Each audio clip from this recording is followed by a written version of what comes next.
திருக்குறள் சிந்தனை.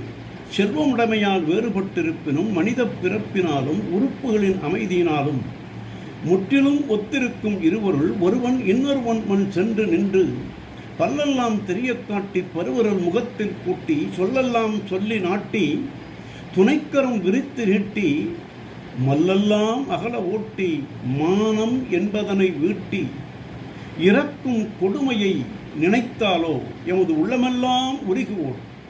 மேலும் இறக்கப்பட்டவன் அந்நிலைமையை கண்ணாரக் கண்டும் இல்லை என்று மறுத்தலின் கொடுமையை நினைத்தாலோ அவ்வுருகுதலெல்லாம் ஒழிந்து முற்றிலும் இறந்து போகும் என்றும் ஈயாத புல்லர்களின் கஞ்சர்களின் கருமிகளின் இழிவினை நினைந்து இரத்தல் தொழிலின் பழியினை சான்றோர்கள் அஞ்சுவார்கள் என்று இரவச்சம் அதிகாரத்தில் தெய்வப்புலவர் இரவு உள்ள உள்ளம் ஒருகும் கரவு உள்ளதும் இன்றி கெடும் என்றார். நாளையும் சிந்திப்போம்.